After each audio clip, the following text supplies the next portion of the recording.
If you ever hear a high-pitched squeal sound or noise when you hit the brakes, or feel a vibration in your steering wheel every time you slow down, one of the most useful and economical maintenance jobs to solve this problem is to replace the brake pads and rotors. You can either take your car to the shop or do it yourself even as a novice. And with the right tools, patience, and a clear procedure, which I will show you in a bit, you can guarantee a safe and dependable braking system again.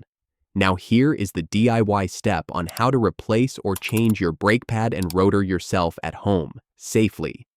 To begin, start by parking your car on a flat surface, apply the parking brake, and use wheel chocks to make sure the vehicle can't roll over. Before lifting the car, loosen the lug nuts just a quarter turn so they'll come off easier. Now raise the car with a jack, secure it with jack stands or ramps, and never rely on the jack alone. With the car safely supported, remove the wheel to expose the brake assembly. Check the brake fluid reservoir before continuing. If it's close to the maximum line, remove a little fluid so it doesn't overflow later when you compress the caliper piston.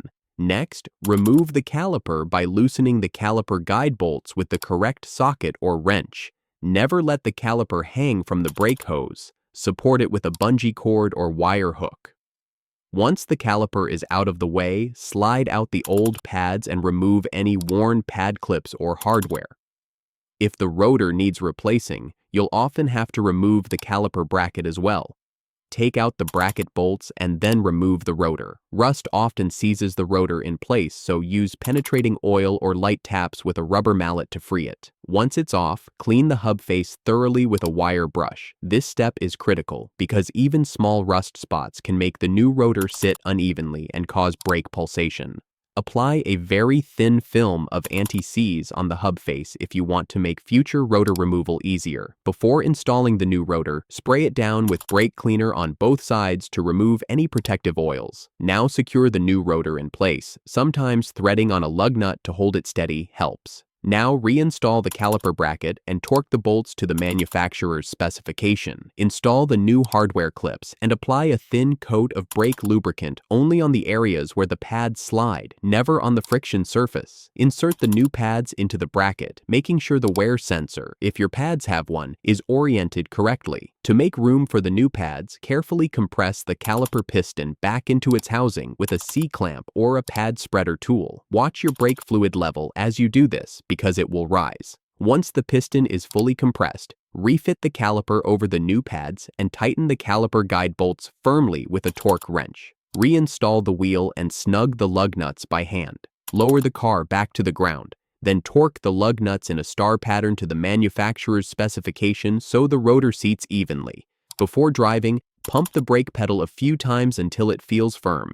This restores brake pressure. Check the brake fluid level again and top it up if necessary. Finally, perform a safe test drive. Start by braking gently at low speeds to make sure everything feels normal. Then do a bedding in process. Accelerate up to around 50 miles per hour and slow down smoothly to about 30 miles per hour, repeating this several times without coming to a complete stop. This seats the pads against the rotors and ensures maximum performance and lifespan.